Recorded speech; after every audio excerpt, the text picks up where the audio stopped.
안녕하세요. 사연에 빠지다의 DJ 민영입니다. 오늘도 두 가지 사연 준비되어 있으니 끝까지 함께 해주시고요. 구독과 좋아요 버튼도 눌러주세요. 그럼 오늘의 사연 바로 시작해 볼게요.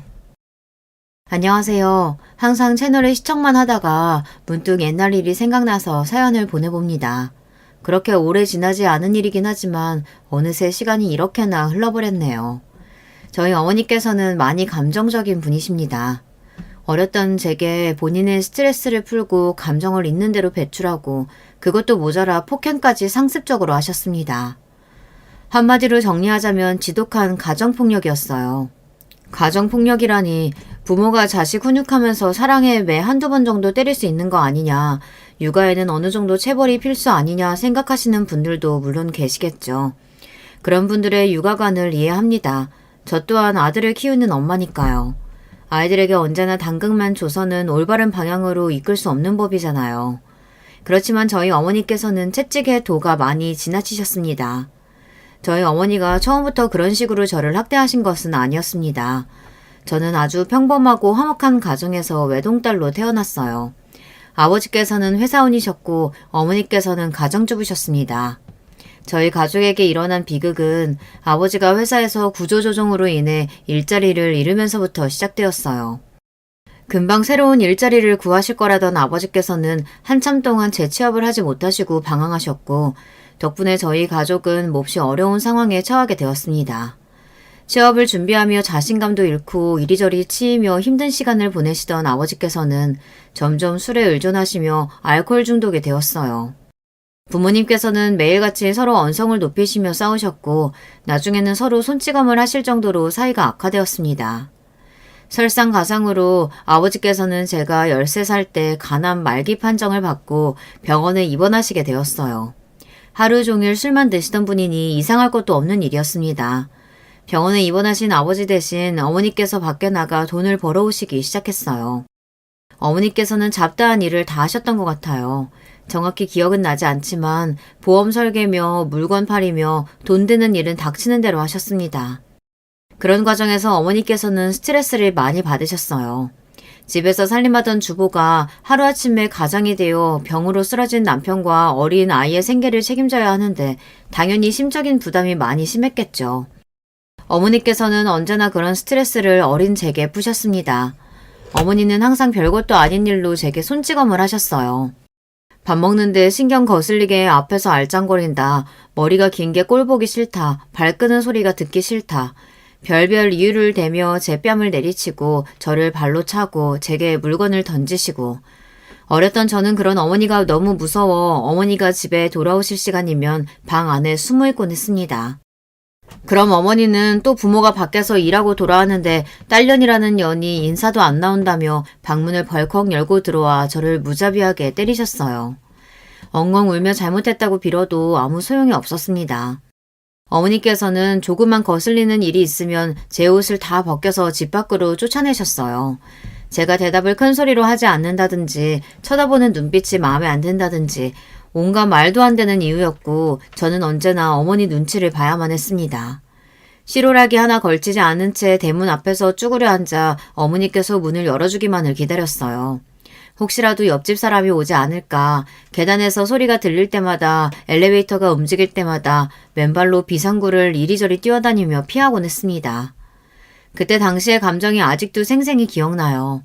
어머니가 믿기보다는 너무 괴로웠던 것 같아요. 차라리 고아원에 가고 싶다고 생각했을 정도였으니까요. 어머니는 저에게 온갖 욕을 서슴지 않고 하셨습니다. 여기다 다 적어내리진 못하겠지만 본인이 낳은 딸에게 어떻게 저런 말을 아무렇지 않게 할 수 있을까 싶을 정도였어요. 그 중에서도 가장 많이 하셨던 욕이 바로 개 같은 년이었습니다. 이 단어가 아직도 뇌리에 깊숙하게 박혀 있어요. 이것보다 훨씬 심한 말도 많이 하셨지만 이상하게 이 단어가 참 가슴속에 상처로 남아있네요. 저 스스로가 저를 개만도 못한 존재라고 생각했기 때문일지도 모르겠습니다. 그만큼 어머니께서는 저를 함부로 대하셨거든요. 애완견에게도 이것보다는 잘해주지 않을까 싶을 정도로요. 아버지께서는 2년간의 투병 생활을 마친 후 병원에서 숨을 거두셨습니다. 그때까지만 해도 막연한 기대가 있었던 것 같아요. 기적처럼 아버지께서 완쾌하셔서 집으로 돌아오시면 예전처럼 화목하게 살 수 있지 않을까. 아버지와 어머니가 화해하고 행복한 가족이 될 수 있지 않을까. 하지만 아버지의 장례식장에서 그 꿈은 산산조각이 나고 말았습니다. 아버지가 돌아가신 뒤로 어머니께서는 저를 더욱 지독하게 괴롭히셨어요.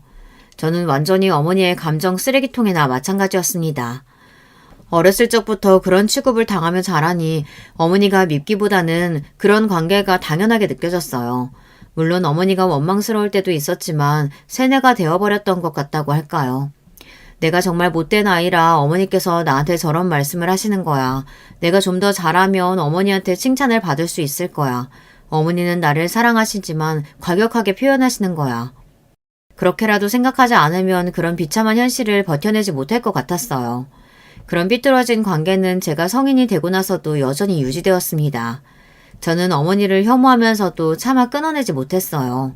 서로 독이 되는 관계라는 것을 너무나 잘 알고 있었음에도요. 어머니께서는 여전히 저를 어린아이처럼 통제하고 구속하려고 하셨고 본인의 모든 행동들을 정당화시키며 저를 이상한 사람 취급하셨습니다. 다른 집 부모와 자식들도 다 이렇게 산다. 네가 예민한 거다. 자식은 당연히 부모 말을 잘 따라야 하는 거다. 물론 자식이 부모 말 잘 따라야 하는 것은 맞는 말이죠. 하지만 어떻게 자식이 매사 부모 말에 무조건적으로 복종할 수 있겠습니까? 상습적으로 제 뺨을 내리치고 발로 차고 개만도 못한 취급을 하는 어머니 밑에서 어떤 존경심을 가질 수가 있었겠어요. 어머니는 항상 내가 너를 어떻게 키웠는데 너 때문에 내 인생이 이렇게 됐다 이런 말을 달고 사셨어요. 저는 항상 그런 말을 들으며 그럼 그냥 낳지 말지 그랬냐는 대답이 목 끝까지 차올랐지만 차마 내뱉지는 못했습니다. 그래도 어머니께서 저 하나만 바라보며 사셨다는 말은 어느 정도 진실이었어요. 실제로 저를 먹여 살리기 위해 온갖 일을 하시며 젊은 시절을 다 보내셨으니까요. 그런 어머니께 저도 나름대로 책임감을 느끼고 있었어요. 그리고 자식으로 해야 할 도리는 다 할 생각이었습니다. 대학에 가지 않고 바로 취업할 생각이었지만 생각보다 고졸이 일할 수 있는 곳은 많지 않았어요. 2년제 전문제를 나와 작은 규모의 IT 회사에 취업하였고 돈을 벌기 시작했습니다. 그러면서 제 인생에 대한 회의감이 많이 들었던 것 같아요. 인생에 아무런 낙이 없었거든요. 매일같이 회사에 출근해서 흥미에도 적성에도 맞지 않는 일을 하고 상사에게 혼나고 녹초가 되어 집에 돌아오면 상사보다 더한 어머니가 집에서 저를 구박하시고 지옥이 따로 없었어요. 이렇게 살 바에야 그냥 죽는 게 낫겠다 싶은 생각이었습니다. 어떻게 하면 어머니와의 관계를 조금이나마 변화시킬 수 있을까 고민하던 차에 어머니와 둘이 여행을 떠나보기로 했어요. 가까운 것보다는 멀리 떠나고 싶어 회사에 양해를 구하고 간신히 2주 휴가를 내고 유럽으로 여행을 갔습니다.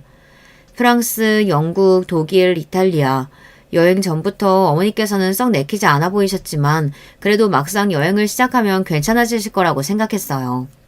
하지만 여행 내내 어머니께서는 힘들다, 재미없다, 이런 걸 뭐하러 하냐, 기껏 어머니를 생각해서 준비한 여행이었는데 매사에 불평, 불만이었고 결국 저는 여행 중간에 참지 못하고 눈물을 터뜨렸습니다.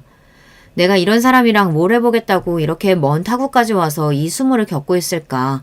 둘 중에 한 명만 노력한다고 뭐가 바뀌겠나 싶은 생각이 들었고 결국 남은 일정 동안 내내 호텔에만 누워 있었어요. 아무리 어머니를 이해하려고 노력해봐도 저는 어머니가 이해가 되질 않았습니다. 왜 저렇게 매사에 불만이 많은 걸까? 조금이라도 가진 것에 만족하고 긍정적으로 생각해 볼 수는 없는 걸까? 그래도 하나뿐인 가족이고 본인 배 아파 낳은 딸인데 잘 지내볼 생각이 전혀 없는 건가?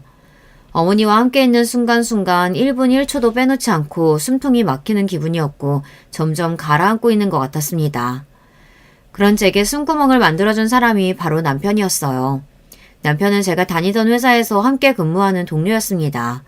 어머니와의 여행을 준비하던 중 우연히 남편도 유럽으로 배낭여행을 다녀와 본 적이 있다는 사실을 알게 되어 이야기를 나누게 됐어요. 남편은 평소에 말수가 워낙 적고 존재감이 거의 없는 사람이었습니다. 학창시절 반에서 항상 책만 읽던 책벌레처럼요. 이전에는 서로 간단한 인사만 나눴을 뿐 한 번도 말을 섞어본 적이 없었습니다. 낯을 몹시 가리는 사람인가 싶었는데 생각보다 말도 잘 통하고 본인이 다녀와 본 식당이며 관광지들의 정보를 정리해서 제게 성심성의껏 알려주기도 하고 여러모로 괜찮은 사람이다 싶었어요. 비록 여행은 성공적이지 못했지만 남편을 위한 기념품을 사오기도 했고 고마운 마음이 있어서 제가 먼저 밥 한 끼를 사겠다고 했습니다. 식사가 끝나고 시간이 늦어지니 자연스럽게 술도 한잔 하게 되었고 남편의 가정 환경에 대해서도 듣게 되었어요. 남편도 저 못지않게 참 어려운 삶을 살아왔더라고요. 남편의 부모님께서는 남편이 어렸을 적에 이혼하셨고 남편도 부모님의 사랑과 따스한 보살핌이 거의 없다시피 한 유년 시절을 보냈다고 했습니다.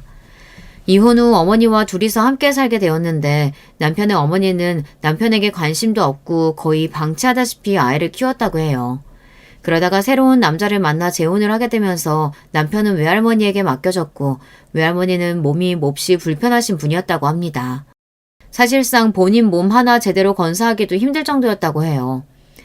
남편이 아버지에게서 양육비를 매달 받긴 했지만 그 돈은 전부 어머니가 중간에서 가로채고 실질적으로 남편을 돌보고 있는 외할머니에게 돌아오는 돈은 단 한 푼도 없었다고 합니다. 그런 어려운 상황에서도 외할머니께서는 남편을 잘 보살펴주려고 노력하셨다고 해요. 그렇지만 얼마 지나지 않아 외할머니가 돌아가시게 되면서 남편은 아버지 품으로 돌아가게 되었습니다.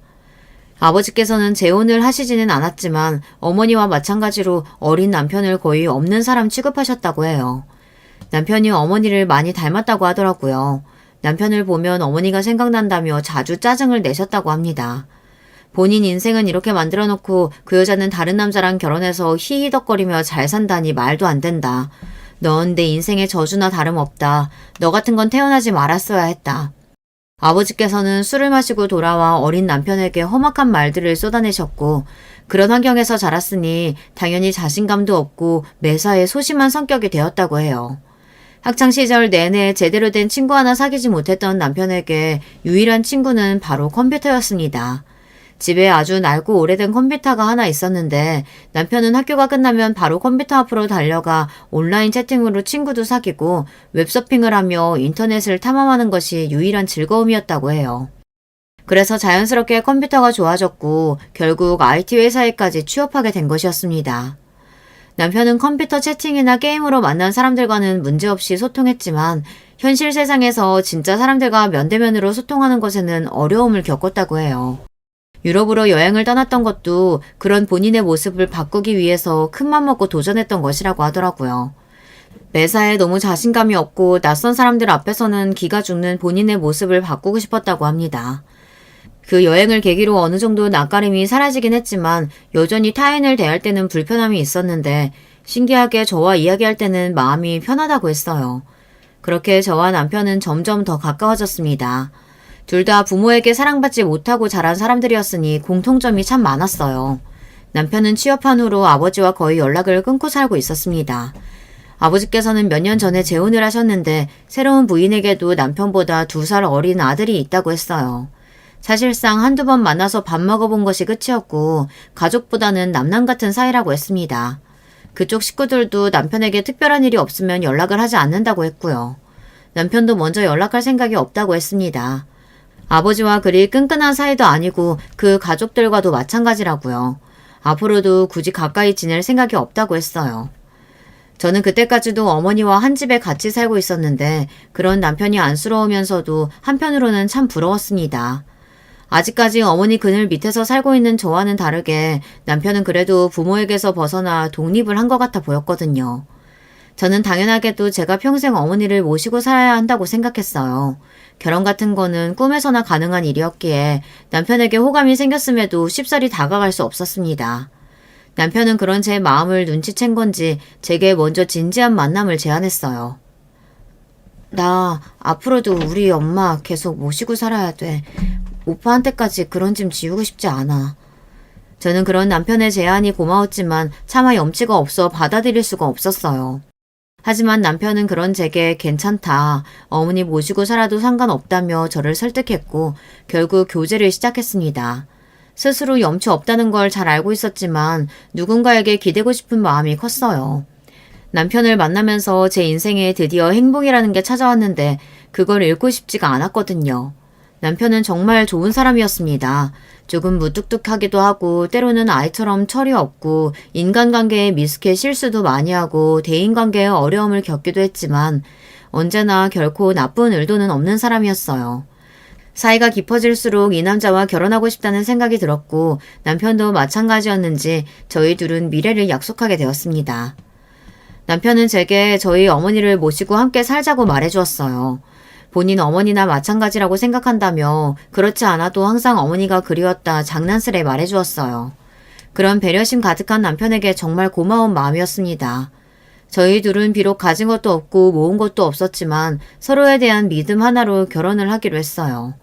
아무리 가족 같지 않은 사람들이라 한들 결혼 소식은 알리는 것이 도리였기에 남편은 오랜만에 시아버지께 연락을 드렸습니다. 그렇게 처음으로 남편 가족들에게 인사를 드리러 가게 되었는데 생각보다 훨씬 좋은 고급 아파트에 살고 계셨어요. 알고 보니 재혼한 여자, 그러니까 제게는 시어머니 되시는 분의 전 남편이 돈을 잘 버는 사업가였는데 이혼하면서 위자료를 많이 받았다고 했습니다. 그래서 시아버지께서도 재혼하고 시어머니 집에 들어가서 지내고 계셨어요. 시어머니나 도련님이나 딱히 저희에게 관심도 없어 보였고 첫인상부터 썩 호감이 가지는 않았습니다. 저희를 대하는 태도가 돈도 없고 가진 것도 없는 것들이니 우리랑은 사는 세계가 다른 사람들이다 하며 선을 긋는 느낌이었다고 해야 할까요?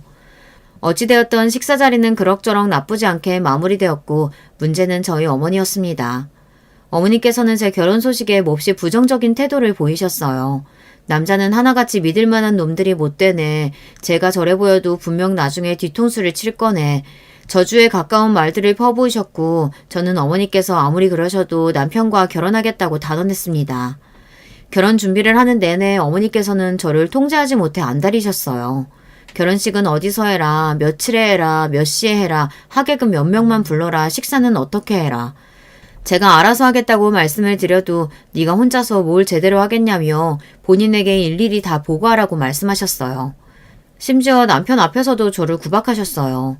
어머니께서 구박하시는 일이야 이미 익숙해질 대로 익숙해져 있었지만 남편 앞에서 그런 취급을 받는 모습을 보이니 너무나 부끄럽더라고요. 어머니께 저는 언제나 벌거벗은 채로 대문 앞에서 덜덜 떨던 어린아이에 불과했습니다. 제가 벌어오는 돈으로 생계를 유지하시면서도 어머니께서는 어떻게든 저를 구속하고 통제하려고 하셨어요. 그런 어머니가 너무 질리고 다 그만두고 싶으면서도 그놈의 혈육이 뭐라고 어머니를 차마 나무라라 할 수가 없었습니다. 부쩍 건강이 안 좋아지시기도 했고 오래 일하시던 직장에서 사고로 다리를 다치시면서 일을 그만두게 되셨거든요. 큰 사고는 아니었지만 어머니께서는 그 뒤로 후유증이 생기셔서 다리를 조금 절뚝이게 되셨어요. 다리도 불편하신 분을 차마 혼자 둘 수 없었고 제가 따로 살자고 말씀드려도 끝까지 고집을 부려 제 옆에 계시려고 할 분이었습니다. 그렇게 결혼 준비 내내 스트레스를 받고 몇 번이고 고민을 했음에도 결국 저와 남편은 어머니를 모시고 함께 살게 되었어요.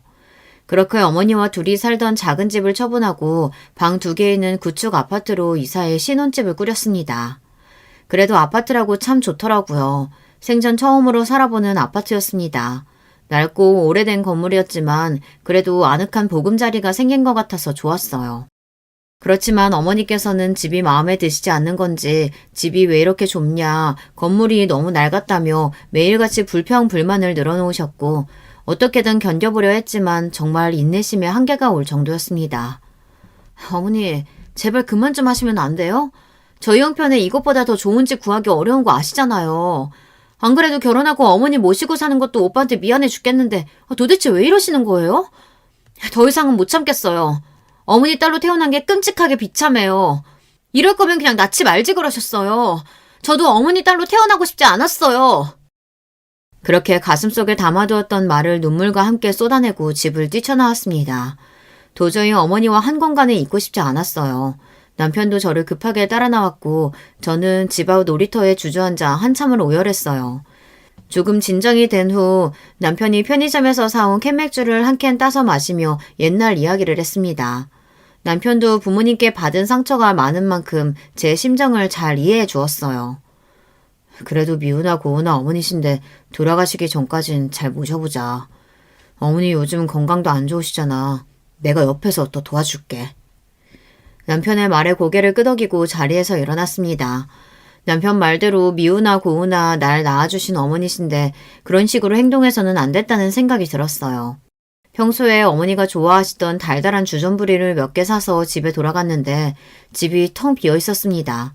다리도 불편하신 분이 혼자 어딜 나가신 건가 싶었어요. 곧 돌아오시겠지. 잠깐 바람 쐬러 나가신 거겠지 하고 1시간, 2시간 기다리는데 새벽이 다 되도록 어머니께서는 들어올 기미가 없으셨습니다. 전화도 받지 않으시고 너무나 불안한 마음이 들었어요. 그렇게 경찰서에 실종 신고를 하려던 무렵 병원에서 연락이 왔습니다. 교통사고가 났다고요. 아무래도 어머니께서는 뛰쳐나간 저와 남편을 찾으러 나오신 것 같았어요.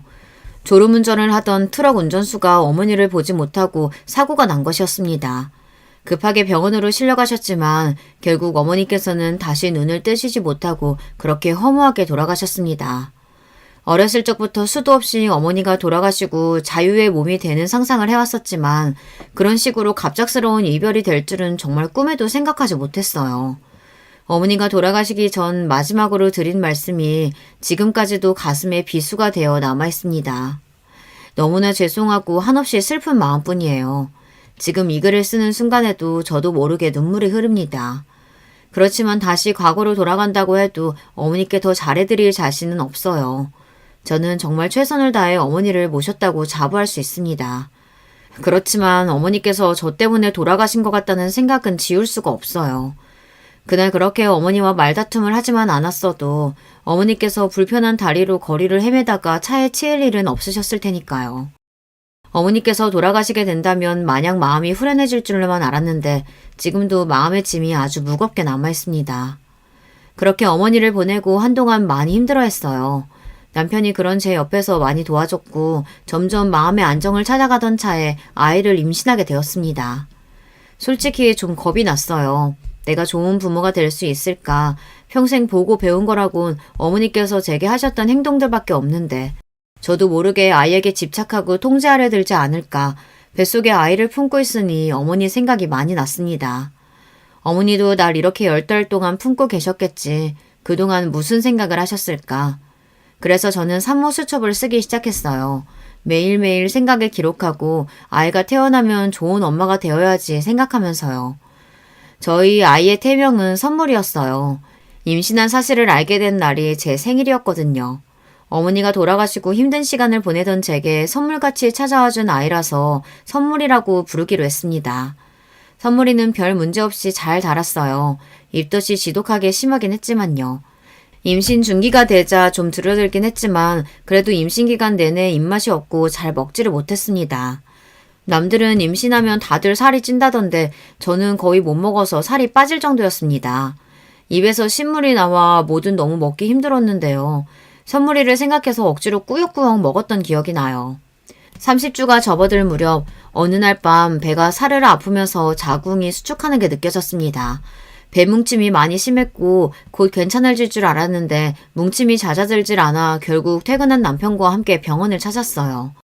병원에서는 주수에 비해 수축이 너무 심하다며 수축 억제제를 맞으면서 하루 이틀 경과를 지켜봐야 한다고 했습니다. 수축 억제제를 맞으니 숨도 차고 손도 덜덜 떨릴 정도로 부작용이 심했습니다. 그렇지만 그런 와중에 가장 걱정되는 것은 선물이었습니다. 내가 뭘 잘못했나, 이러다 선물이가 잘못되면 어떡하지, 속이 안 좋아도 밥 좀 제대로 챙겨 먹을 걸. 그동안의 제 행동이 하나하나 전부 다 걱정되었어요. 남편은 그런 제게 제 잘못이 아니라며 위로해줬지만 약을 계속 맞는데도 수축은 줄어들 기미가 보이지 않았고 매일 밤 눈물로 지새웠습니다. 내가 좋은 엄마 자격이 없어서 이렇게 어려움을 겪는 건가 싶었어요. 수축은 계속해서 잦아들지 않았고 결국 하루 이틀 지켜본다던 입원은 일주일이 넘어갔습니다. 입원 내내 제가 할 수 있는 것은 누워서 핸드폰을 들여다보는 일밖에 없었어요. 핸드폰으로 하루 종일 자궁 수축과 조기 출산에 대해 찾아보고 불안한 마음으로 지내다가도 엄마가 불안하면 아이도 불안할 거다. 선물이를 생각해서 애써 긍정적으로 생각하려 노력하기도 하고 그러면서 어머니 생각이 참 많이 났습니다. 어머니께서도 저를 뱃속에 품으셨을 때 참 고생을 많이 하셨었다고 했거든요. 만약 어머니가 살아계셨으면 지금 날 보고 어떤 말을 해주셨을까? 아마 걱정보다도 나 때는 너보다 더했다 핀잔을 주셨겠지만 그래도 그 순간만큼은 어머니가 참 보고 싶었던 것 같아요. 매일매일 링거를 맞고 있으니 화장실 가기도 불편하고 불러오는 배의 거동도 힘들고 팔은 주사바늘로 완전히 벌집이 되었습니다. 병원에서 지내던 것이 한 달이 넘어가고 매일매일 선물이를 생각하며 울었어요. 그렇게 버티고 버텨 37주에 선물이를 낳았습니다. 선물이는 태어나자마자 폐에 조금 문제가 있어 기계로 들어갔고 그 소식에 아이를 낳고도 많이 울었어요. 제가 못난 엄마라 선물이가 아픈 것처럼 느껴졌습니다. 그래도 다행히 아이는 큰 문제 없이 회복했고 무럭무럭 자랐습니다. 그렇지만 아이가 두 돌이 되어갈 무렵부터 조금씩 이상한 증세가 보이기 시작했어요. 선물이는 평범한 아이들처럼 말도 잘 하지 못했고 주변 환경에 크게 반응이 없었어요. 처음에는 발달이 느리다고만 생각했는데 아무래도 문제가 있는 것 같았습니다. 결국 센터에 데려가 상담을 받았고 알고 보니 그동안 선물이가 보였던 모든 증상들이 다 자폐의 전형적인 특성이었어요. 검사 결과 역시나 선물이는 자폐아였습니다. 하늘이 무너지는 기분이었어요. 제가 전생에 무슨 죄를 지었길래 이런 벌을 주시나 싶었습니다.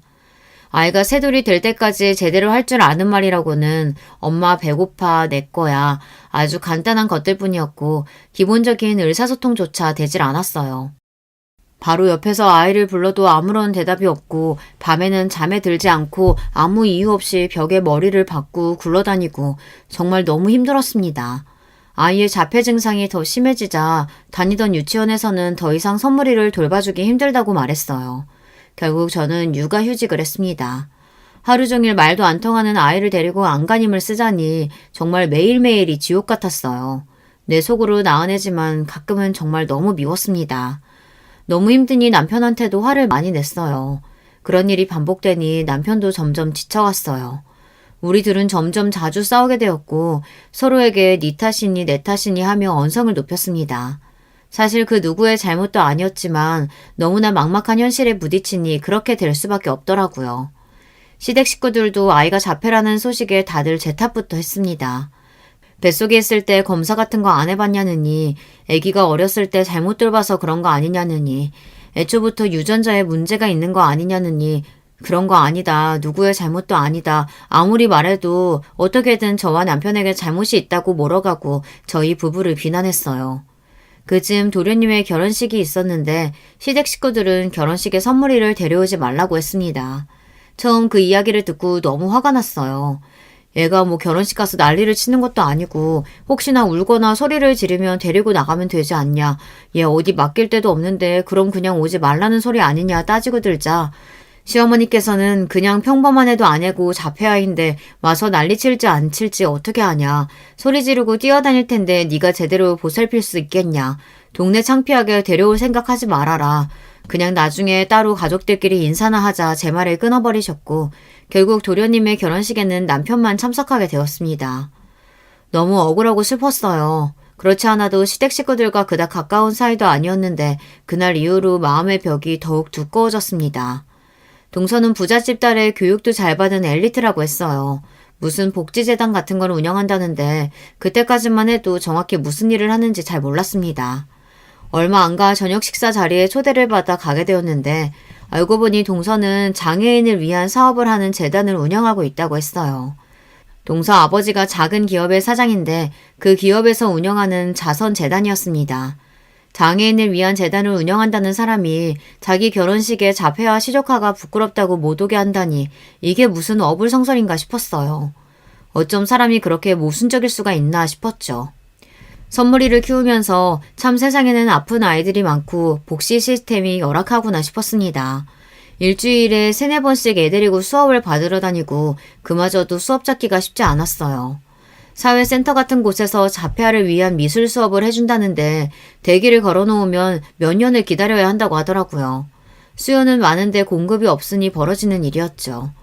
처음엔 1년, 2년만 하고 선물이가 괜찮아지면 복직해야지 했던 것이 3년, 4년이 되고 내가 더 노력하면 내가 더 아이를 잘 보면 상태가 좋아지겠지 생각하고 버텼건만 참 마음처럼 안 되는 날도 있더라고요. 정말 너무 죽고 싶고 다 포기하고 싶을 때도 많았어요. 그러다 정말 운이 좋게도 선물이같이 자폐아들을 모아놓고 가르치는 유치원에 들어갈 수 있는 기회가 생겼어요. 조금 숨통이 트이는 기분이었습니다. 유치원에 들어가면서 가장 크게 바랬던 것은 선물이가 앉아있어야 할 땐 앉아있고 본인의 이름을 부르면 돌아보고 잠시라도 무언가에 집중하고 배울 수 있는 아주 기본적인 것들이라도 할 수 있게 되었으면 좋겠다는 바람이었어요. 자폐아 유치원에는 저 같은 처지의 엄마들이 많았습니다. 저는 모든 자폐아 엄마들이 저처럼 현실에 찌들어 하루하루 힘들게 살아갈 거라고 생각했는데 그렇지가 않았어요. 다들 너무 활기차고 열심히 살아가고 있었습니다. 자폐아 유치원에 다니면서 정말 많은 것이 달라졌어요.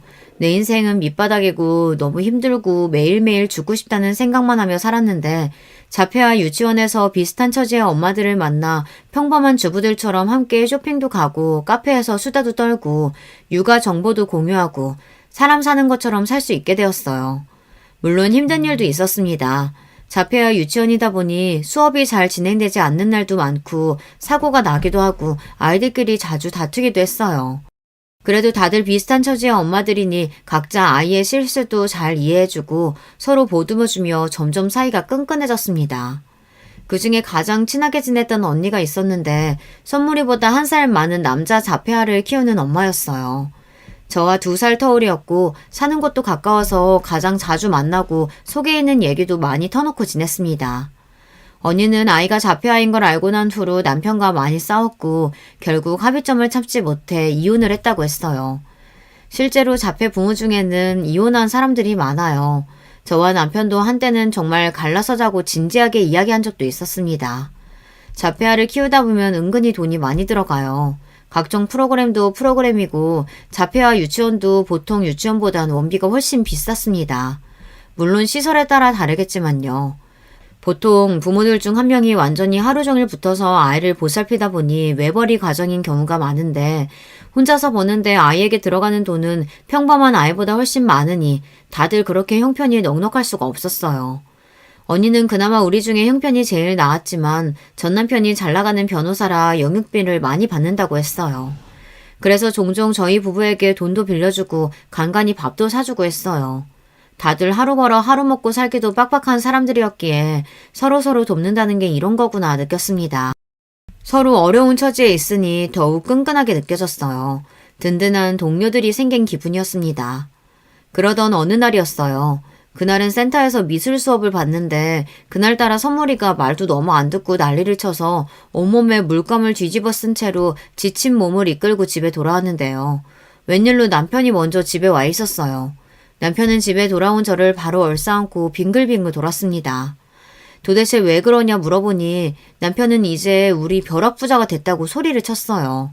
그래서 도대체 그게 무슨 말이냐, 복권이라도 당첨됐냐 물어보니 혹시 비트코인이라고 들어봤냐고 물어보더라고요. 네, 여러분이 아시는 그 비트코인이요.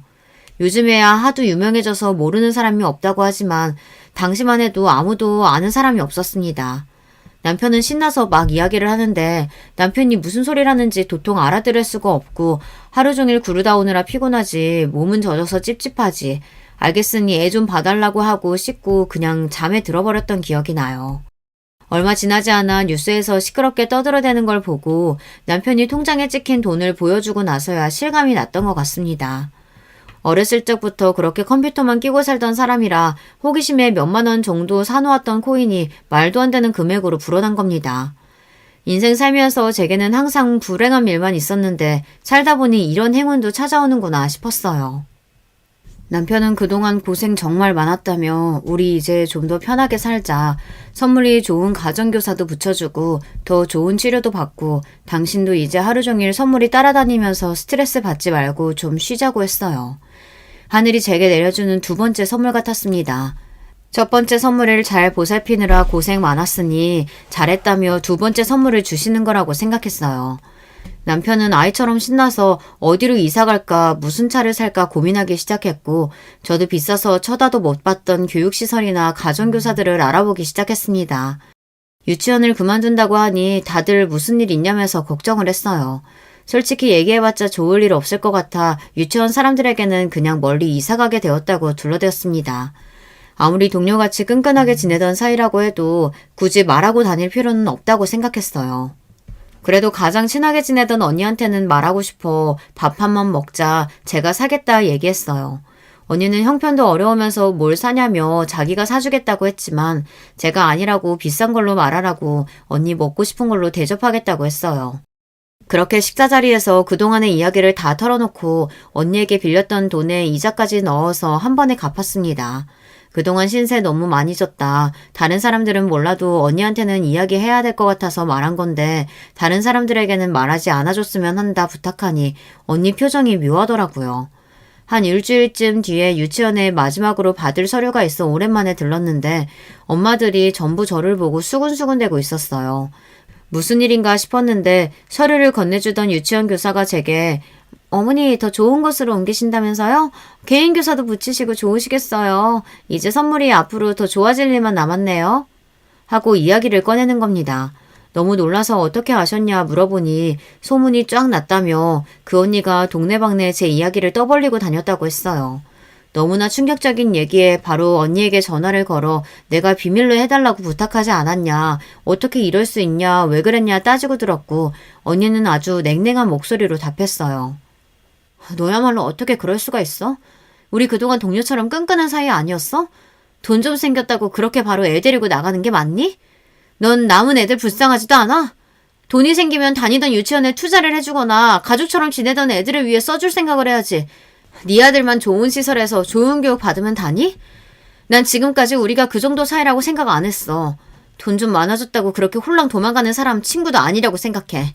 그러니 앞으로 연락할 필요 없어. 여기 다른 엄마들도 다 나랑 똑같은 생각이니까 너 혼자 잘 먹고 잘 살아라. 말문이 턱 막히고 뭐라고 설명할 수 없는 기분이었어요. 그렇게 한마디 제대로 답조차 못하고 전화를 끊었는데 집에 돌아오는 내내 마음이 너무나 복잡했어요. 내가 정말 이기적인 건가? 언니 말처럼 끈끈하게 동료처럼 지내던 사람들이었는데 한편으로는 죄책감이 느껴지기도 하고 한편으로는 내가 그렇게 큰 잘못을 했나?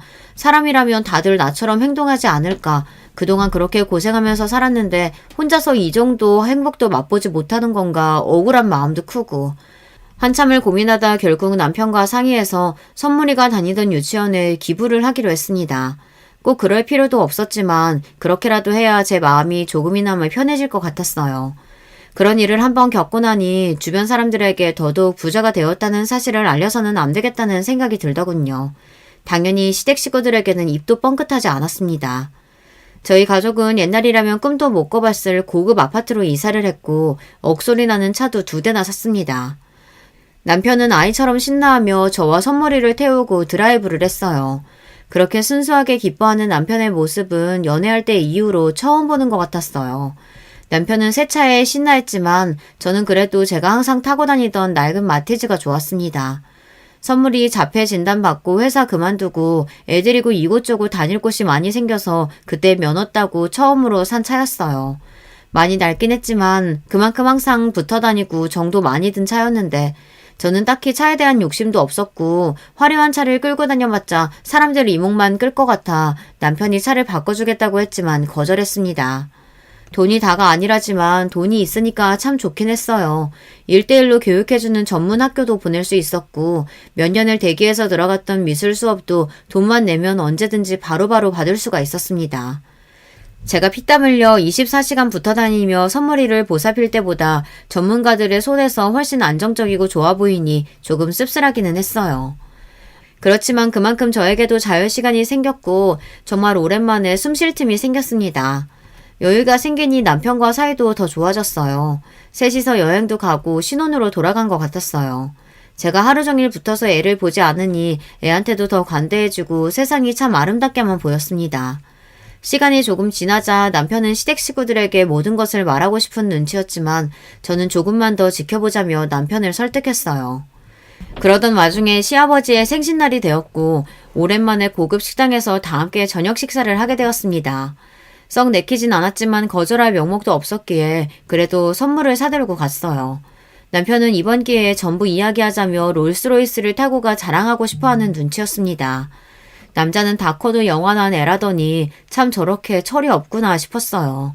오빠 마음은 알겠는데 일단 오늘은 내 차 끌고 가자 설득했고 결국 마티즈를 타고 고급 한정식 집으로 향했습니다.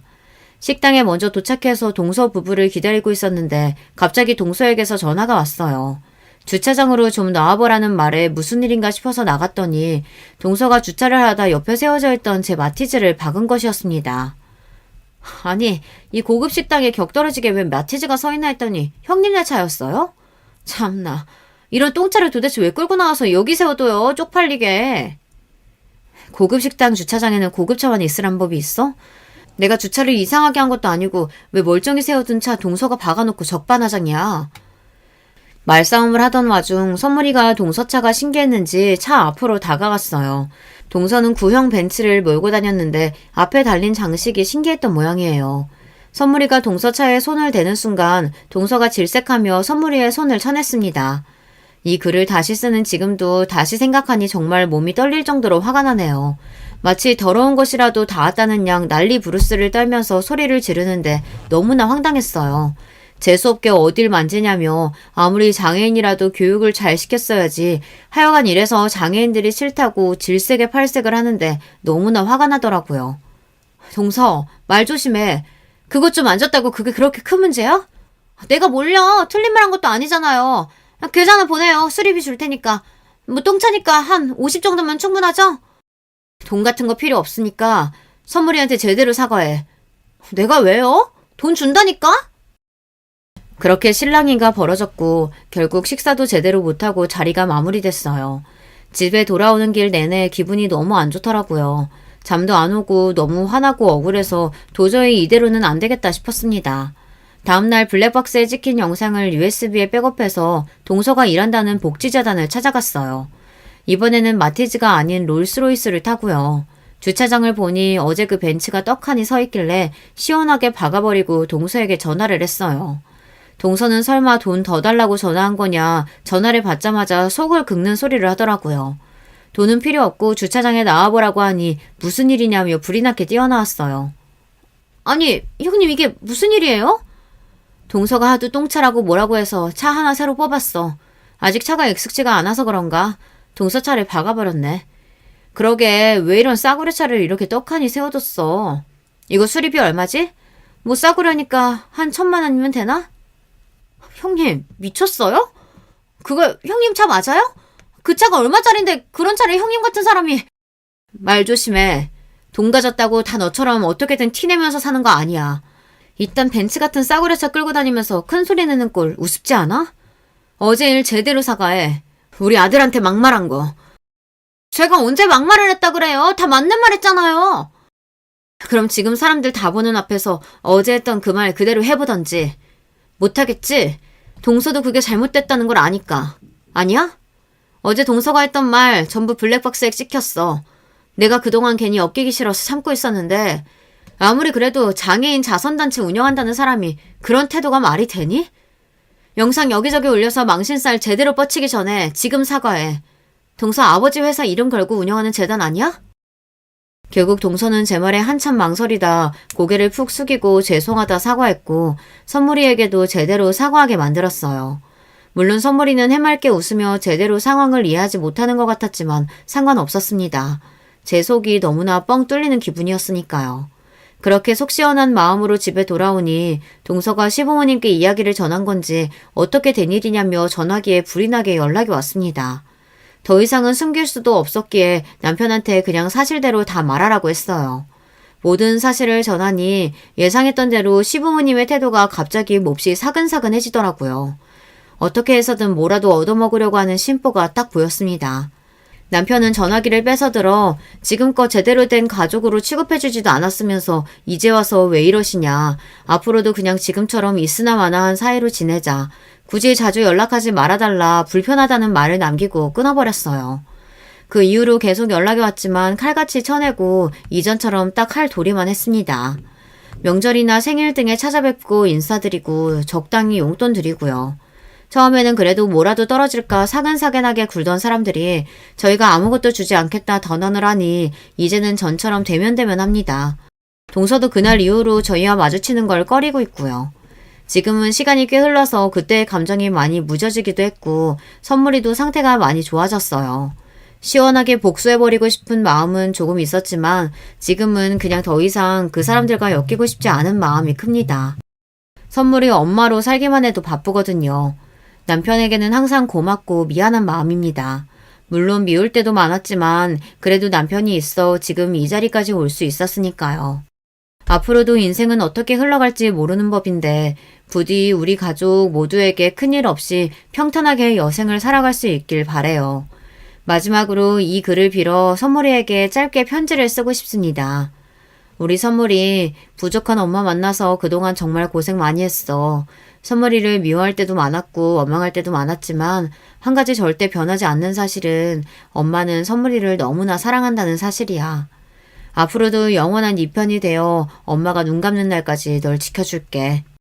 하늘에서 내려온 우리 선물, 앞으로도 행복하게 건강하게만 지내자. 엄마가 많이 사랑해. 여러분, 두 번째 사연 시작하기 전에 좋아요, 구독 꼭 눌러주실 거죠?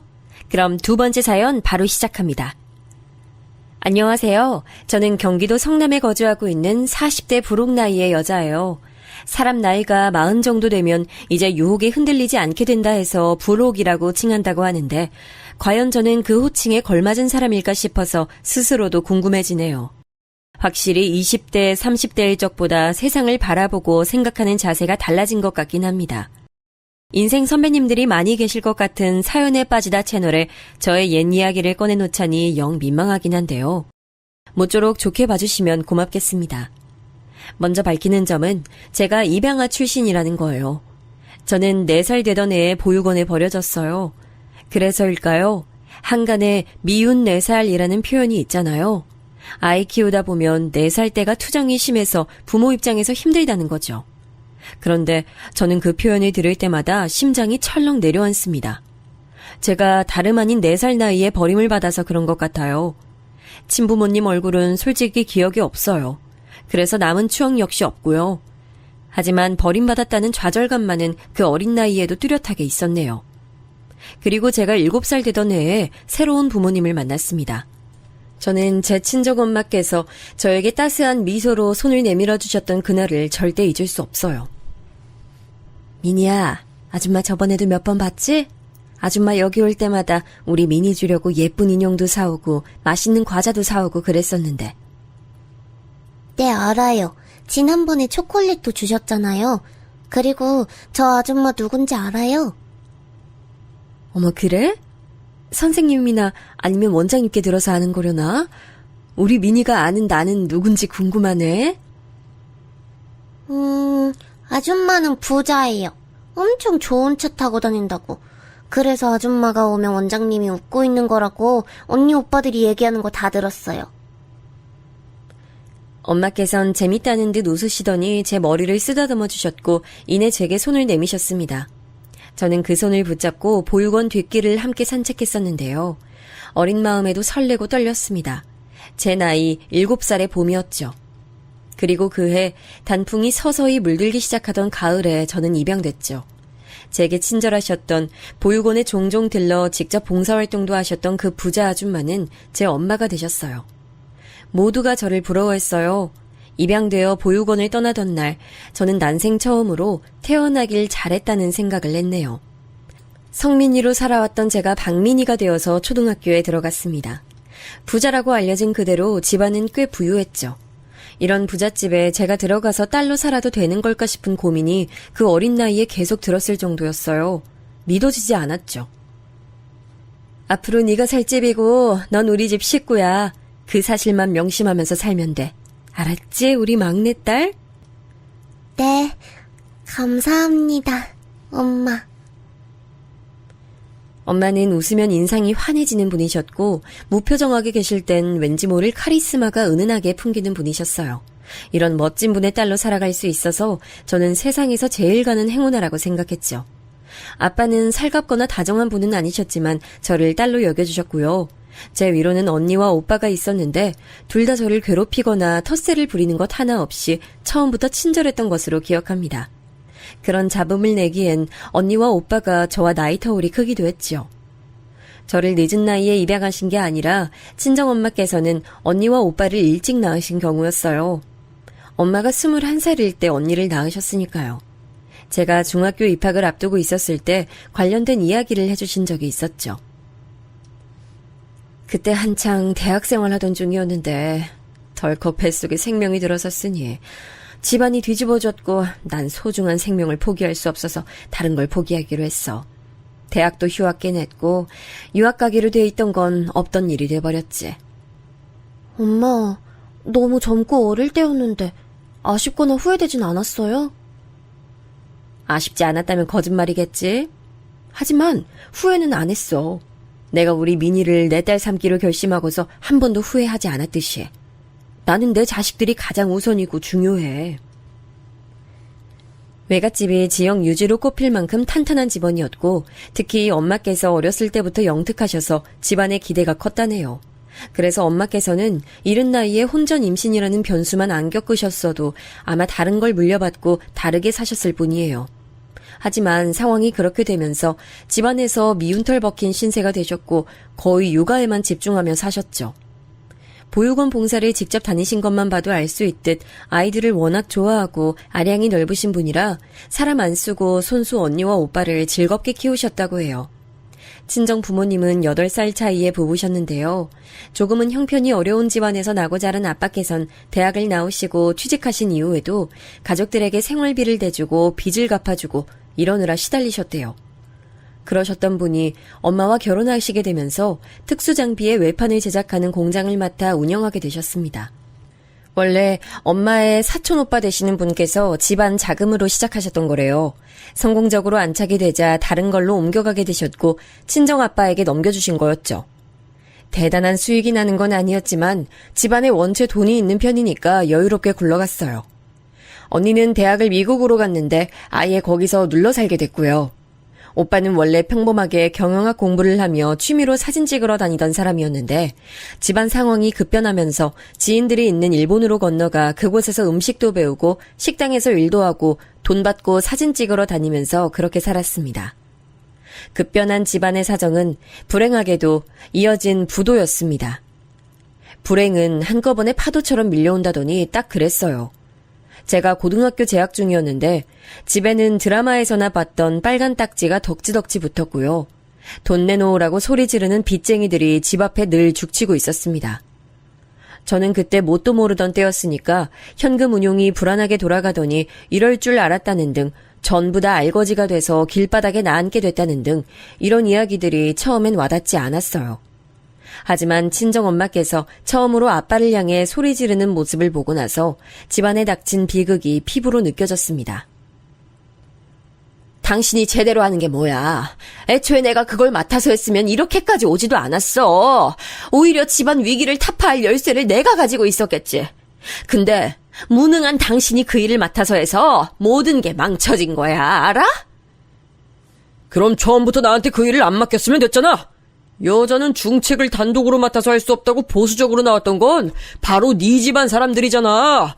그래놓고 왜 이제 와서 내 탓을 하고 자빠졌어? 뭐? 네 집안 사람들? 우리 집안 덕분에 여태까지 잘 누리고 잘 살았으면서 은혜도 모르나 봐.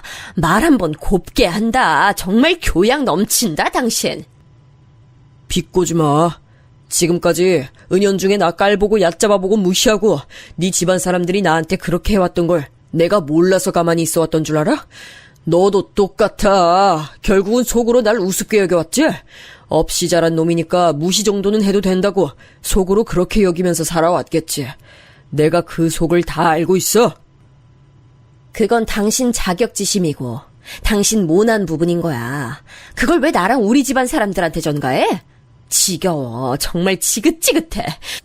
아무것도 모르던 나이에 나를 꼬드겨서 여기까지 오게 한 당신이라는 존재가 나는 너무 저주스러워. 엄마께서 울부짖는 모습을 몰래 훔쳐본 저는 큰 충격에 휩싸였어요. 그날 이후론 부모님을 예전처럼 바라볼 수 없었죠. 2층짜리 단독주택은 더 이상 우리 가족의 보금자리가 아니었습니다. 투룸짜리 작은 빌라로 이사가게 됐죠. 저는 고등학생이었기 때문에 이른 아침부터 아주 늦은 밤까지 학교에 머물렀어요. 자정이 다 돼서야 집에 왔고 아침 해가 뜨자마자 등교 준비를 했죠. 집에 있기 싫어서 더 서둘러 나가고 굼뜨게 들어온 측면도 있었습니다. 그렇게 학교에서 오래 있었지만 저는 대학에 갈 생각은 없었어요. 집이 풍비박산난 시점에서 저는 제가 입양하라는 사실을 자꾸만 상기하게 됐습니다. 나는 내가 알아서 살아야 돼. 나는 진짜 자식도 아닌데 날 위해서 이 힘든 시기에 그 어떤 부담도 지시라고 할 수 없어. 고아였던 나를 지금까지 먹이고 입히고 다 해주신 것만 해도 난 충분히 감사해야 되잖아. 대학 학비가 저렴한 곳으로 간다고 해도 각종 책값이며 생활비는 어떡할 거야. 그리고 대학 다니는 동안은 어쨌든 공부를 하는 거지. 돈을 버는 건 아니잖아. 그냥 바로 취업해야겠다. 내가 먹고 살 길은 내가 알아서 빨리 마련하는 게 최선이다. 어디서 뭘 하고 다니시는지 얼굴 뵙기도 어려워진 아빠와 급한 대로 대형마트의 고정 진열 사원으로 일하게 되신 엄마 사이에서 저는 스스로 느끼기에 낙동강 오리알 신세였습니다. 두 분이 깜짝 놀라시기도 했고 반대하시기도 했지만 어쨌든 저는 결국 대학을 가지 않았어요. 곧바로 대기업 이름 달고 있는 공장에 들어가 일을 시작했죠. 돈도 많이 벌고 돈을 쓸 시간은 없으니 저축도 잘 됐습니다. 기숙사 생활을 했고 그 이후엔 자취 생활을 했기 때문에 자연스럽게 친정 부모님과는 먼 거리감으로 지냈어요. 그리고 제가 24살이 되던 해 엄마께서 저에게 결의 가득한 모습을 보이셨습니다. 민희야, 묵묵하게 주어진 상황을 버텨나가며 최선 다하는 너를 보면서 내가 힘을 얻고 반성도 했어. 내가 이렇게 주저앉아 있을 때가 아닌데, 이러라고 내가 이날 이때까지 살아온 게 아닌데 내가 왜 바보같이 상황 속에 갇혀 머물러 있는 걸까 스스로 채찍질하게 되더라. 다시 사업해볼 거야. 원래 우리 집안 것이었던 그 사업 내가 일으켜보려고 그래. 아무도 몰래 품어온 생각이지만 그건 원래 네 아빠한테 갈 게 아니라 바로 내 몫이었던 일이라고 여겨왔으니까 이제라도 해보려고 해. 엄마, 정말 잘 생각하셨어요. 나는 엄마라면 반드시 해낼 거라고 그러실 수 있다고 믿어요. 전 늘 엄마한텐 대단한 에너지가 잠들어 있다고 어렸을 때부터 생각했거든요. 결과가 어떻든 난 무조건 엄마 응원할 거예요. 그리고 이번이 아니더라도 반드시 어느 때든 엄마는 성공할 거라고 믿어요. 고마워, 우리 막내딸, 우리 미니. 나는 내가 태어나서 가장 잘한 일 중 하나가 너를 품은 거라고 생각해. 엄마 맘 알지? 내가 너를 위해서라도 꼭 성공할 거야. 반드시 우리 집안 다시 일으킬 거야. 엄마께서는 놀라운 잠재력을 발휘하셔서 무너졌던 사업을 단계적으로 일으키셨어요. 조금씩 천천히, 그러나 아주 분명히 사업은 기지개를 켜고 있었습니다. 한편 저는 25을 기점으로 공장 일을 아예 그만뒀어요. 공장에서 만난 분들이 제게 한결같이 이 일은 짧게 치고 빠지는 일이다라고 하는 이유가 있더라고요. 오래 할 게 못 됐어요. 그리고 저는 친구들이라든지 아니면 취미 같은 것에 따로 신경 쓰지 않고 살아서 그런가 너무 일만 했더니 사람이 어두워지고 자꾸만 내향적이 되어가고 사회성도 떨어지고 좀 그렇게 되더라고요. 스스로 그걸 체감할 정도였으니 남들이 보기엔 제가 얼마나 무채색 같은 사람일까 싶어 이 일을 오래 하면 안 되겠다는 결심을 했습니다. 부잣집에서 학창시절을 보냈다고 하면 아무도 안 믿을 만큼 그런 모습으로 살고 있었고요. 공장을 나온 뒤에 자격증 공부를 열심히 해서 3개를 따는 뒤 그걸로 사무직에 취업했어요. 돈을 많이 주는 것도 아니었고 비전이 좋은 것도 아니었지만 스스로는 뭔가 해냈다는 생각이 들어 기뻤습니다. 사무직으로 출퇴근하다 보니까 옷이며 신발도 새로 사게 됐고요. 자신감이 워낙 부족한 저였지만 용기 내서 연애도 해봤어요. 서툴기 짝이 없었죠. 그랬던 제가 정말 민망하고 부끄럽게도 혼전 임신으로 결혼하게 됐습니다. 남편은 저보다 2살 위였고 저에 비하자면 너무나 번듯한 직장에 다니고 있었어요.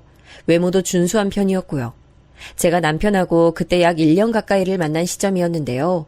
임신 사실을 알고 난 뒤에야 그걸 알게 됐습니다. 남편이 제 존재 자체를 자기 집에 얼린 적이 없다는 걸 말이에요. 난 부모님이랑 떨어져 살고 솔직히 왕래도 거의 없이 지낸 지 오래됐고 연락도 자주 하지 않아. 근데도 우리 부모님께는 오빠 존재를 알고 계셔. 내가 오빠하고 만난다는 사실을 말씀드렸거든. 근데 오빠는 어떻게 내 이야기를 한 번도 집에다가 말을 안 할 수가 있었어? 가족하고 가깝다고 엄청 자랑했던 게 오빠였잖아. 그게 나도 얘기를 한 줄 알았는데 내 착각이었지 뭐야. 얘기한 줄 알고 그 다음부터는 그냥 안 한 거였어.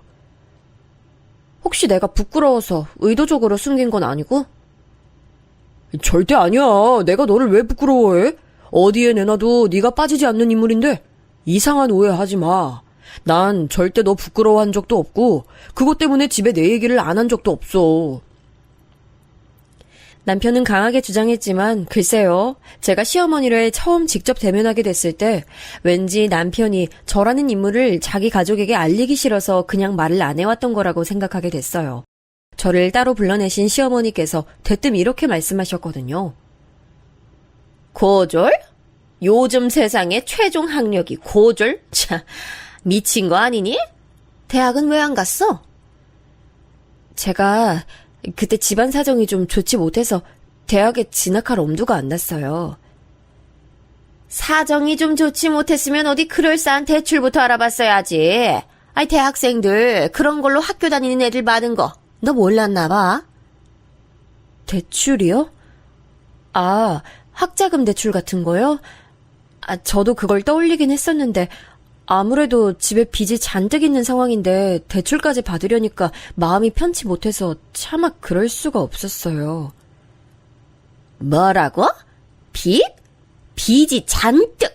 아이고, 이거 난리도 아니구나. 빚이 있는 집안의 고졸인데 못 빼어먹은 티내고 싶어 안달이나 혼전 임신까지 덜컥 해버렸다 이거지. 아유, 이런 빌어먹을 걸 다 봤나. 이딴 덜 떨어진 개뼈다귀 같은 천치를 내가 며느리 삼아야 된다는 게 이가 빡빡 깔리는구나. 실제로 시어머니께서는 사납게 눈매를 치켜뜨시고 일을 빡빡 가셨어요. 그 모습이 너무 무서워서 저는 저도 모르게 눈을 아래로 내리깔았죠. 인적 드문 카페에서 시어머니와 둘이 마주 앉아 있던 그 순간이 당시 기준으로 제 인생에서 가장 힘든 시련이었습니다. 아이, 도대체 내가 무슨 죄를 짓고 업보를 쌓아와서 이런 어이없는 꼴을 봐야 되는지 정말 모르겠네. 그 뱃속에 든 게 우리 집안 핏줄이 맞기나 한 건지, 아이, 솔직히 난 의심이 들어서 완벽히 믿을 수도 없어. 그게 무슨 말씀이세요? 저한테 오빠 하나밖에 없어요. 그러니까 의심하셔도 소용없을 거예요. 뭐야? 요거 봐라. 너 그 아가리 안 닥쳐? 어디서 눈을 땡그랗게 뜨고 그딴 맹랑한 발언을 짓거려? 그리고 너, 우리 아들이 어제 그러던데 너 원래 고아였다며? 그 말씀을 하셨을 때 제 심장이 바닥까지 떨어졌다가 간신히 올라온 듯한 느낌이었어요. 너무 당혹스러웠습니다. 제가 임신을 할 정도였으니 남편하고 당연히 깊은 사이가 되어 있었는데 그러면서 저는 제 출생에 관한 얘기도 해준 바가 있었어요. 이런 부분 정도는 나눠도 된다고 판단을 한 거였고요. 남편이 되게 조심스러운 태도로 들어주길래 저는 내심 감동한 기억이 있었건만 그걸 설마 자기 모친에게 홀라당 전할 줄은 몰랐습니다. 또 그걸 두고 시어머니께서 비웃음을 내거실 줄은 더더욱 몰랐고요. 친부모한테 버림받은 천의 고아 출신이고 지금 부모는 그러니까 양부모라며. 아이, 딱 봐도 관상부터 우중충한 게 박복한 팔자를 타고났는데 하필 우리 아들한테 네가 들러붙었구나. 일반적인 방법으론 도저히 안 될 거니까 계획적으로 임신까지 해서 지금 결혼하려는 거고. 이 앙큼하고 천박한 것. 하늘에 맹세하고 말씀드리는데 절대 계획적인 임신 아니에요. 임신 사실 알고 놀라서 저는 그 자리에서 울음부터 터졌었고 막막함과 두려움에 휩싸인 그런 저를 달래서 결혼 얘기까지 먼저 꺼낸 건 오빠였어요. 저는 그저 사실을 말씀드리고자 했을 뿐인데 시어머니께서는 주먹으로 당신의 가슴을 퍽퍽 치시며 통탄하셨습니다. 저 같은 덜 떨어진 것을 며느리로 드리는 게 너무 슬프고 원통하다는 중얼거림을 늘어놓으시며 눈물까지 글썽이셨죠. 그럼에도 저는 어쨌거나 남편하고 결혼했습니다. 뱃속에 들어온 귀한 생명을 책임져야 한다는 결심이 바탕이었고요.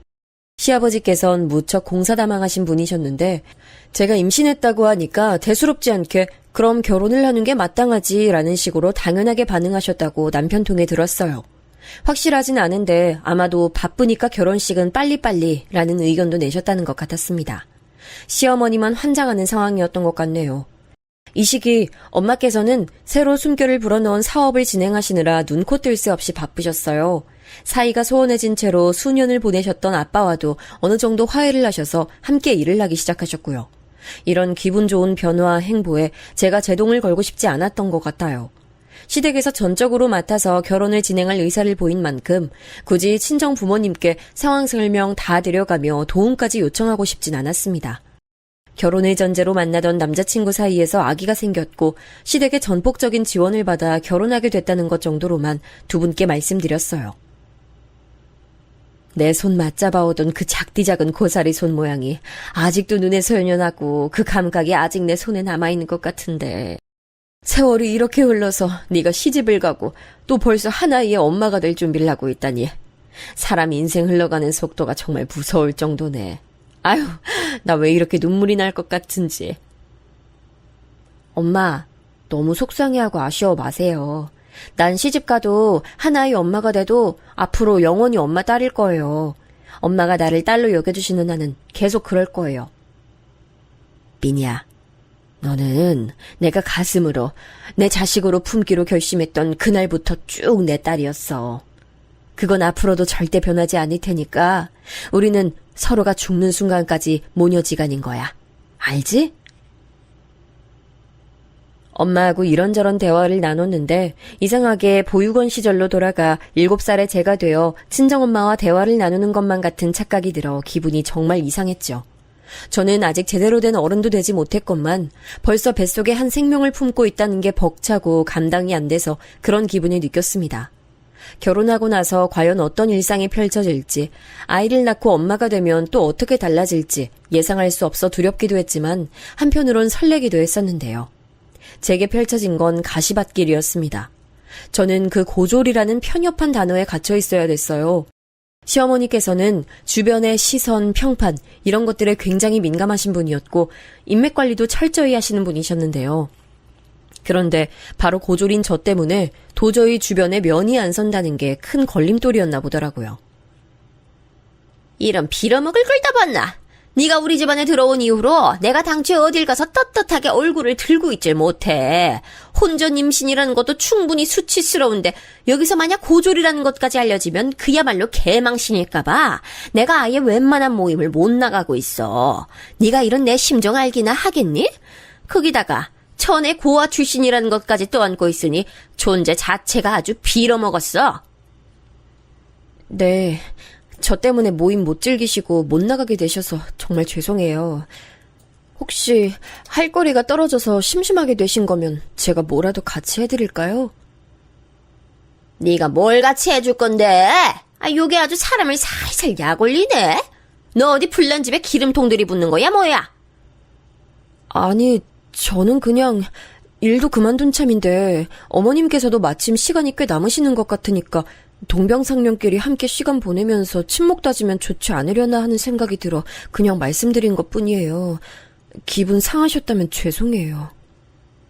기분이야 당연히 상했고 말고.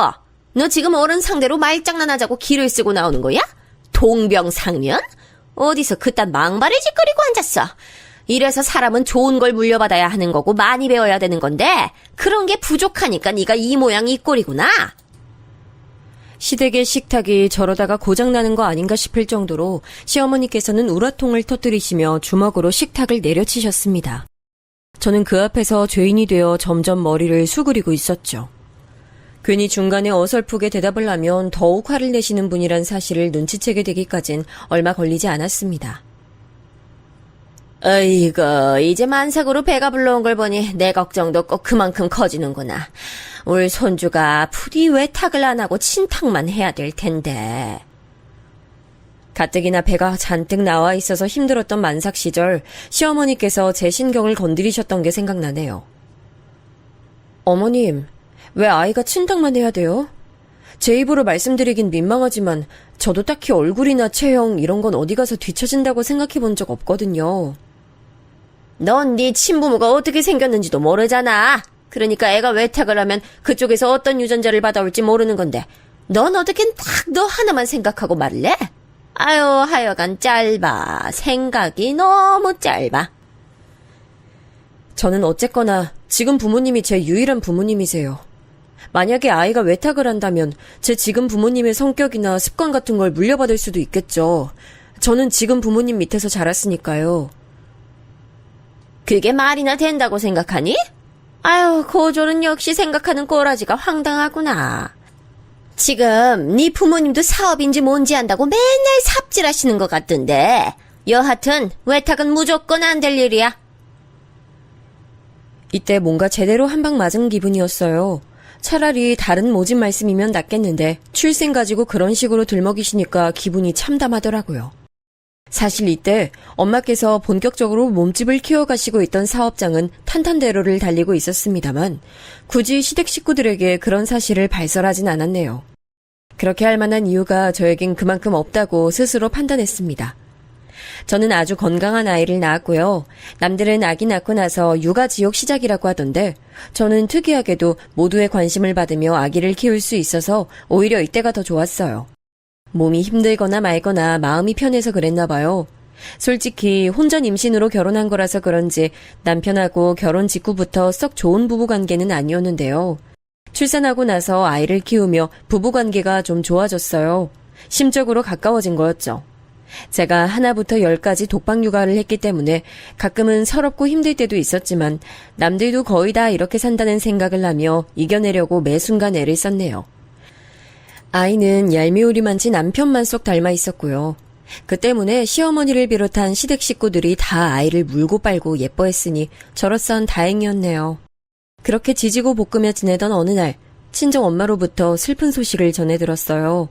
사업은 엄청난 거래처를 만나서 또 한 번 번창하게 됐는데 반대로 아빠께선 안 좋은 얘기가 있는 모양이었죠. 네 아빠가 건강이 많이 안 좋대. 그 집안 남자들이 희한하게 몸 아픈 구석은 한 군데씩 꼭 있잖아. 네 아빠도 피해가지 못한 건지 최근 들어 두통이 하도 심하다고 말해서 병원 가봤더니 뇌 쪽에 이상이 있다더라. 아빠가요? 얼마나 안 좋은데? 많이 심각하대요? 많이 안 좋은데 문제는 그게 수술이 어렵나 봐. 약물치료요법으로 지켜보는 수밖에 없다고 하더구나. 그리고 이게 하루아침에 상태가 좋아졌다가 나빠졌다가를 반복해서 마음의 각오를 미리 좀 다져놔야 좋을 것 같아. 이제 저도 아이 낳고 키우며 결혼 생활에 적응했고 엄마의 사업이 대성공을 거둬 자리를 잡은 참이었는데 이런 소식은 정말 맥 빠지더라고요. 한동안 기운 없이 지냈어요. 그랬더니 남편은 제 눈치를 살피며 제게 잘해주려고 했는데 반대로 시어머니께서는 눈에 쌍심지를 켜셨습니다. 저게 뭐가 잘났다고 어깨 축 늘어져서는 날 좀 보소 하면서 지 힘든 거 알아달라고 징징대고 있어. 아유, 보기만 해도 짜증이 나서 한 대 콱 쥐어봐가지고 싶네. 그래야 정신을 좀 차릴까. 시댁에 가서 설거지하고 있던 날 저 들으라고 시어머니께서 큰 소리로 그렇게 혼잣말을 하셨을 때 서러워서 울분을 꾸역꾸역 삼켜야만 했네요.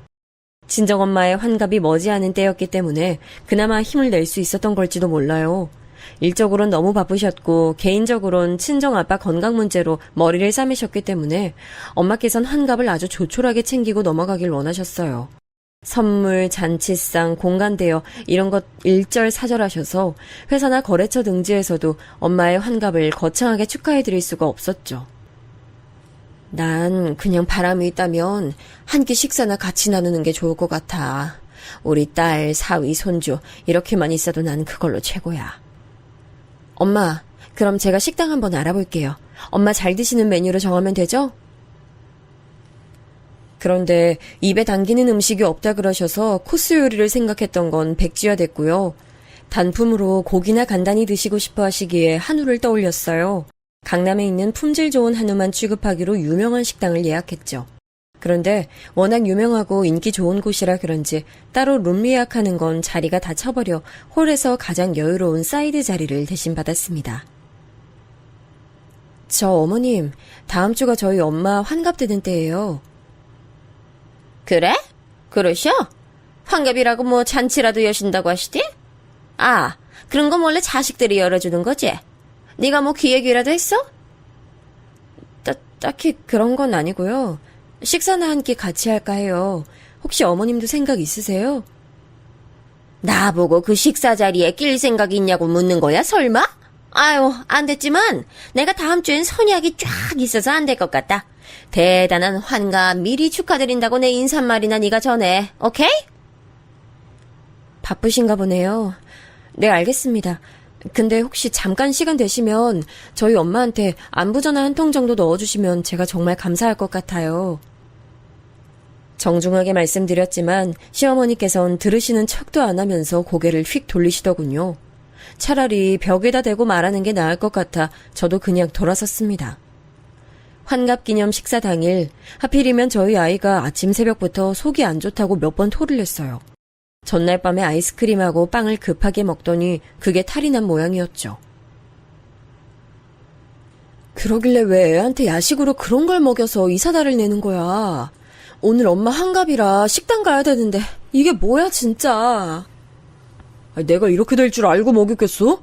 애가 너무 먹고 싶어 죽겠다는데 그러면 어떻게 계속 그걸 막으라는 소리야? 내가 애 데리고 병원 갈 테니까 넌 먼저 준비하고 장소 가든지 해. 주말이라 오늘 사학과 사람 미어 터질 텐데 그걸 가서 기다리겠다고?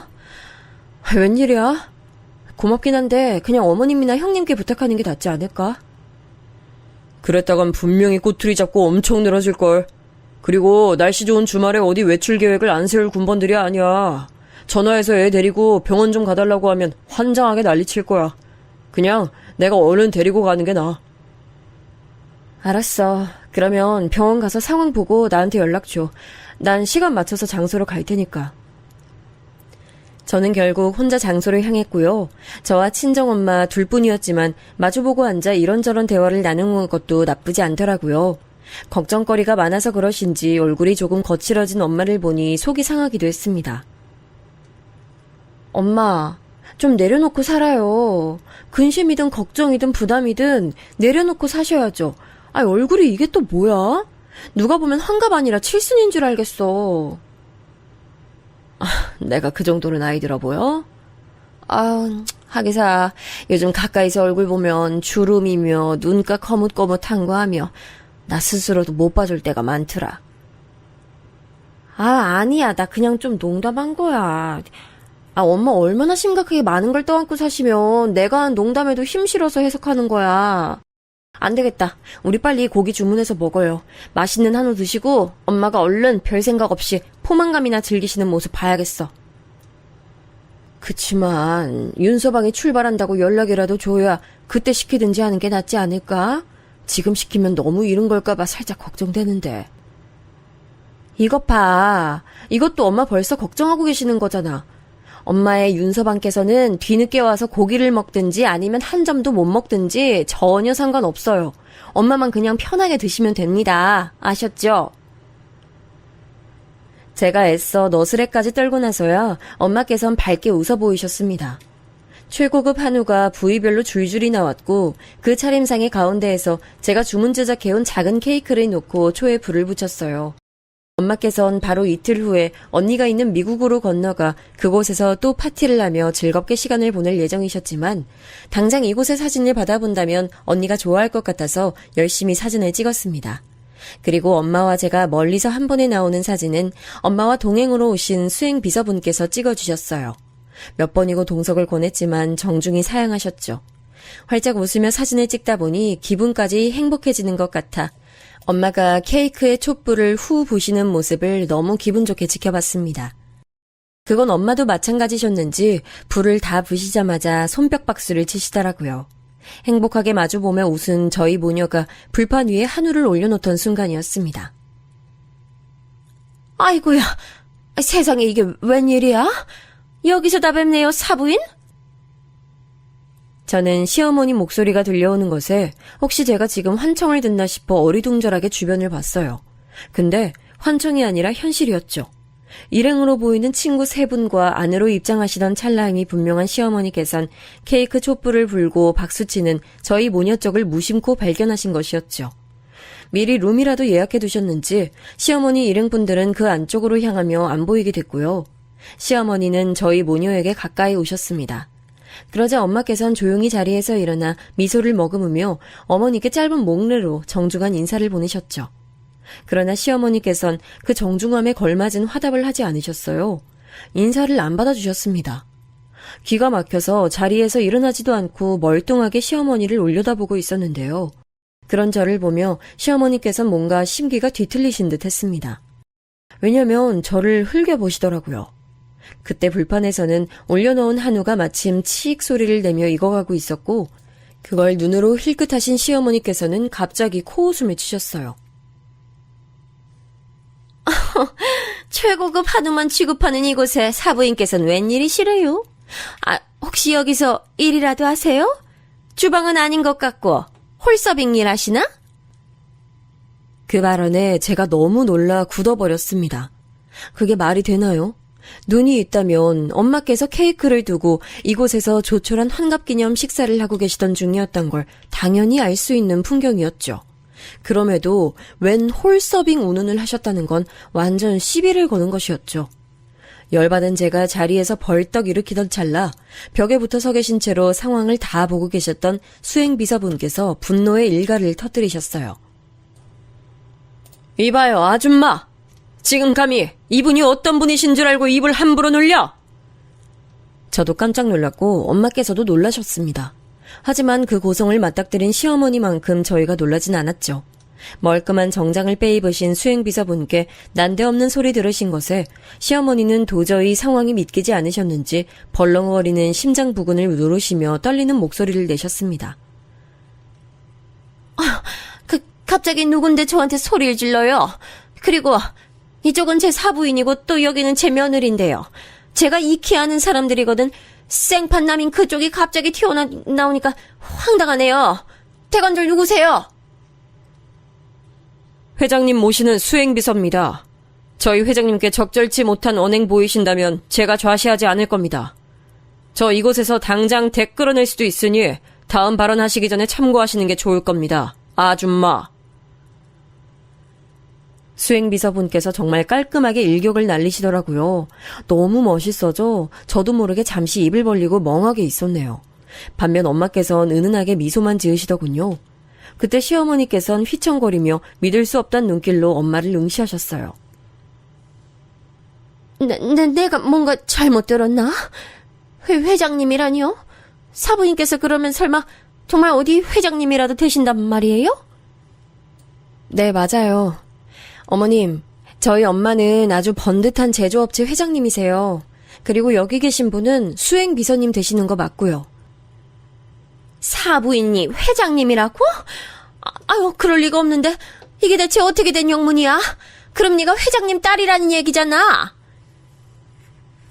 현실을 부정하고 싶으신 건지 시어머니께선 자꾸만 고개를 흔들며 말씀하셨는데요. 그 모습을 물끄러미 바라보시던 엄마께서는 가라앉은 목소리로 이런 말씀을 건네셨습니다. 제가 회장직 달고 있는 사람이니 저희 딸은 그렇다면 당연히 회장 딸이 되겠죠. 제가 부족하고 못난 엄마라서 미니한테 제대로 해준 것도 없고 힘이 되지 못해서 스스로 부끄러움을 알고 늘 전면에 나서지 못하고 지냈습니다. 그래서 부득이하게 안사돈께는 제가 누군지 숨긴 꼴이 되고 말았네요. 이 점 죄송합니다. 예? 별로 죄송하게 생각 안 하셔도 되는데. 아니에요. 제가 꼭 짚고 넘어가고 싶어서 그래요. 이제 밝혀졌으니 제가 안사돈께 죄송할 일은 더 없을 것 같네요. 그리고 안사돈 역시도 저에게 죄송하실 일 만들지 않으셨으면 하는 바람이 있습니다. 이 점 그렇게 해주실 수 있겠다고 동의하시겠습니까? 조용하고 부드럽지만 단호한 친정엄마의 전매 특허 카리스마가 발휘된 순간이었죠. 시어머니께선 이제 완전히 혼이 빠지신 몰골이 되어 멍하게 고개만 위아래로 흔드시는 게 다였습니다. 그러자 엄마께서는 눈을 가늘게 뜨시며 못마땅하다는 듯 그 모습을 보셨죠. 확실히 동의하신 것인지 제가 확인하기 어려운데요. 직접 소리내어 말씀해 주시면 좋겠네요. 그렇게 해주실 수 있죠, 안사돈? 예? 예, 물론이죠. 앞으로 죄송할 일은 제가 만드는 법이 없을 겁니다. 믿겠습니다. 제가 염두에 둔 그 죄송할 일이라는 게 제 딸 미니를 말하는 것임을 안사돈이 모른 척 하실 만큼 우매하다고 여기진 않아요. 앞으로 좋은 사돈지간 그리고 좋은 고부관계에 이어지길 기대할게요. 그럼 이만 자리 비켜주시겠어요? 딸과 오붓한 시간 더는 방해받고 싶지 않네요. 엄마는 고요한 음성으로 말씀하셨고 시어머니께서는 어느덧 얼굴이 잘 익은 홍시처럼 되신 채로 급하게 고개를 꾸벅 하시더니 돌아섰어요. 그런데 그때 보니까 시어머니 일행 되시는 분들이 룸에 안 계시고 다들 홀에 나와서 여길 구경하고 계셨더라고요. 아마 대화를 다 들으셨을 테지요. 돌아서시고 그 일행분 발견하신 어머니께서는 눈에 띄게 흠칫하시더니 이내 그분들에게 짧게 뭐라고 말씀을 전하시곤 황급히 출입구 쪽으로 사라지시더라고요. 상황이 지금 감당이 안 될 것 같으니 도망을 택하신 것이었죠. 저는 잘 익은 최고급 한우 고기를 친정엄마와 구워 먹으며 도란도란 대화를 나누는데요. 지금까지 제가 굳이 밝히지 않았던 시어머니와의 각종 이야기들을 그 자리에서 엄마께 많이 털어놨습니다. 미니야, 앞으론 절대 당하지도 참지도 마. 엄마야말로 인내의 달인 아니에요? 그러신 분이 왜 나한테 참지 말라 해? 참는 게 능사는 아니지만 그래도 많은 갈등 상황을 넘길 수 있게 해줘서 난 적절히 참으면서 지내려고 해요. 그렇다고 해서 절대 내가 당하고 사는 건 아니니까 너무 걱정 마시고. 그건 남한테나 적용하는 얘기지. 내 새끼가 꾹 참고 산다고 생각하면 내가 분하고 가슴이 찢어질 것 같아 그래. 그러니까 앞으로는 절대 참으면서 살지 않기야. 내가 환갑 선물로 그걸 약속해주면 너무 좋을 것 같아. 그렇게까지 말씀하시면 알겠어요. 앞으로는 참으면서 살지 않겠다고 약속드릴게요. 뭉클하면서 울컥하더라고요. 무조건적인 제 편이 있다는 사실을 확인해서 그랬나 봐요. 그리고 저는 엄마와 제가 영원한 모녀지간이라는 사실이 불변하듯 피로 이어지지 않았다는 사실 역시 자명했기에 뭔가 특별한 유대감이라는 게 있는 것 같다 생각을 했습니다. 다른 모녀 관계에선 느낄 수 없는 무언가 저희 두 사람 사이에 있다고 생각했어요.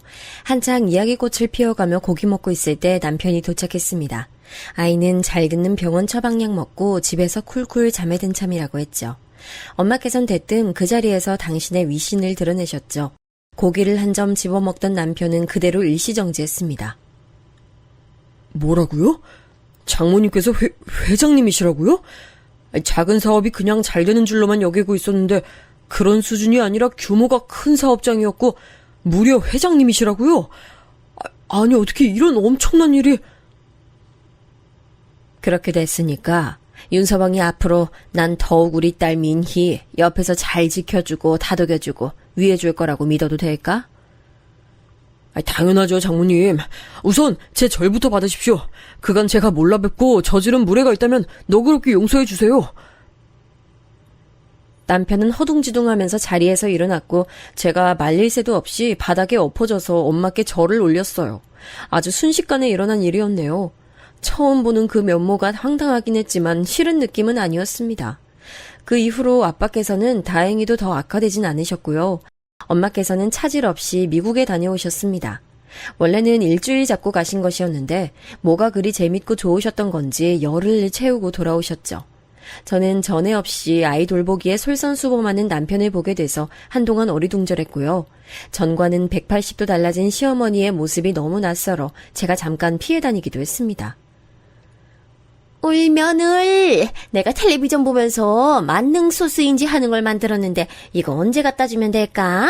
아무 요리나 요것만 넣어 먹으면 맛이 끝내준다네. 아, 네 어머님. 제가 주말 되기 전에 한번 들러서 가지고 갈게요. 아니야. 굳이 힘들게 네가 여기까지 왜 와? 너 시간 괜찮을 때 내가 거기로 가면 되지. 혹시 너 불편하다 그러면 내가 이거 현관 문고리에다가만 살짝 걸고만 올게.